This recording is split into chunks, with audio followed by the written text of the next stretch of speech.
Hi guys, good morning, good afternoon, good evening. Thank you very much for listening to this YouTube channel. Tuesday, April 18, our market dropped 40.90 points or down 0.63% to close at 6,464.72. Value turnovers at 2.8 billion pesos. I think this is the all-time, actually year-to-date low in terms of market volume. Masyado manipis. There's nothing going on with the market right now. This is also the reason why speculators are looking for second and third liners kung saan pwedeng malaro-laro, no? This is where they want to make money. This is also the reason why KEP is also going up. If you don't know, Keppel sold their stake in that joint venture with the BDO group in Podium. So it is very likely that they will exit sa Philippines. They already sold some of their, or at least they will realize some one-time gain in that deal. Anyway, sluggish day. uh, Investors also digested news on the Chinese economy growing at a much faster pace this first quarter. So China expanded 4.5% year on year, which is above their estimate of 4%. Anyway, Wilcon, MBT, Converge, JGS, Meralco ended higher.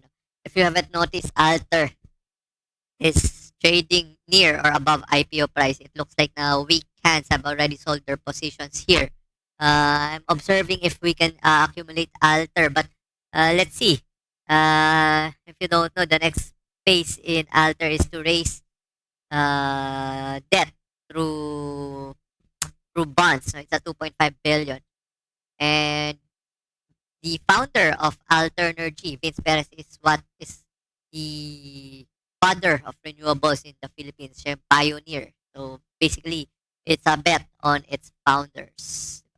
Video also announced their earnings today. They delivered a 16.5 billion in the first quarter of 2023, which is also maintaining a liquidity ratio of 35%. It's one of the best performing stocks out there, trading near 127, 128, 130. No? And considering they just declared a 20% stock dividend last December, very generous. Emrate also doubled its distributable net income to around 2.5 billion last year.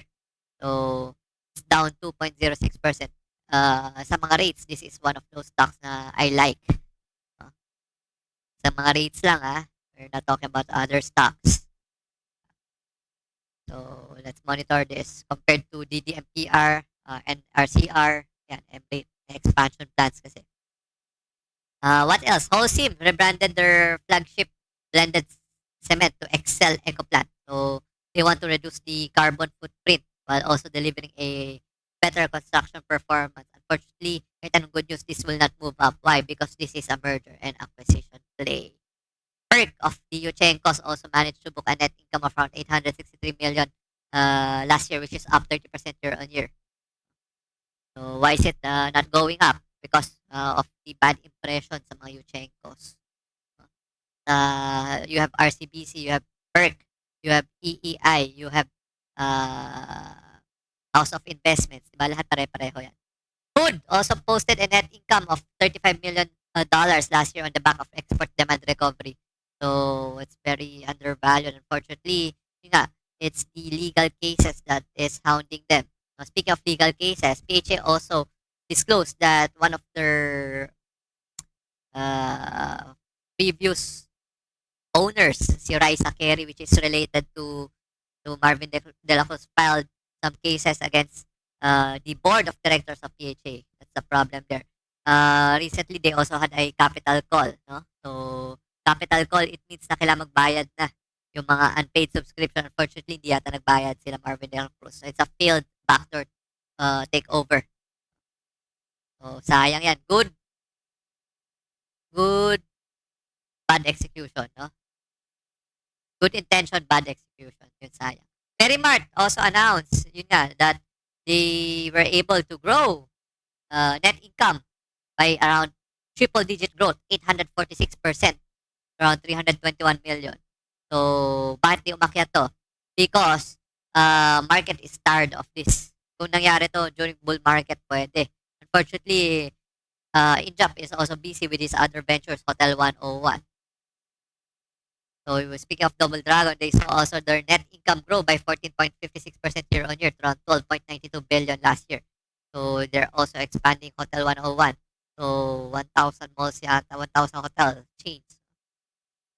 Keeper posted a new record high of 2.23 billion net income last year, driven by strong sales performance from all its product categories. They're the company behind Johnny Walker and many more distribution company. Speaking of Lucio Co, no?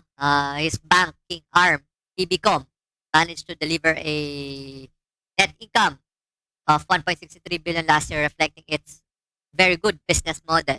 No? So he also increased his stake recently there.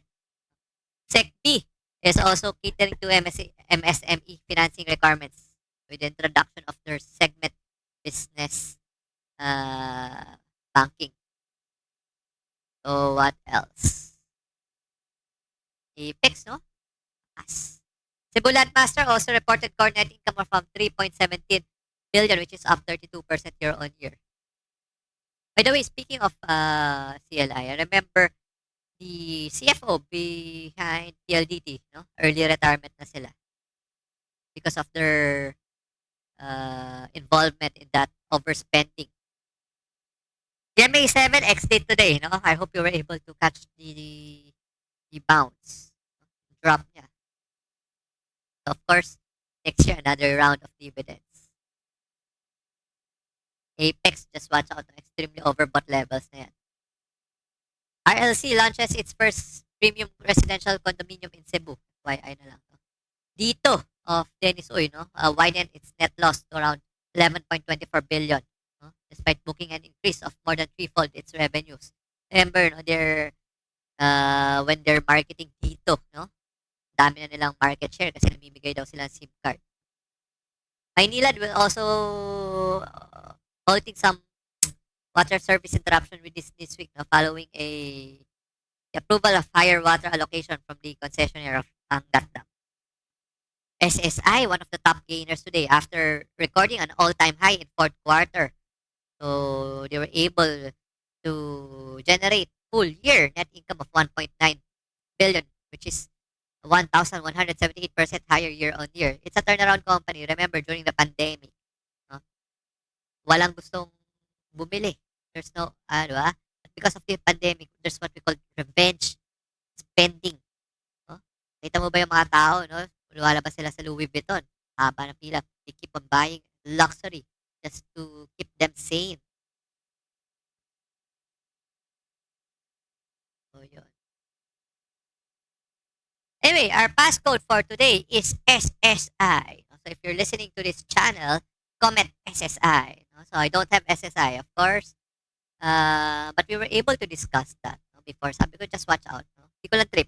No? Hindi naman lahat ng gumagalaw kailangan natin bilhin. What else?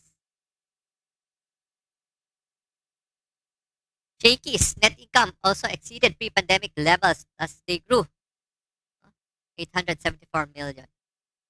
The DMPR finally announced some cash dividend, which is almost 17% lower than the previous quarter. Yikes, that's a bad news. So, yun. Let's see some of your comments. No? WM, yan, Idol Fitir. Death Hermit, Prof, you're my idol. You're good guide giving us common sense on what is going on with the market. It's my first year of trading and I bought around 20 books. Lol. I have not read them all, by the way, but I think you'll beat all these books. I lost a lot of money na. You'll give me hope to recover my losses. Thanks. Para sa'yo, Death Hermit, no? This is also the reason why we have this channel. We try to simplify what's going on in the market.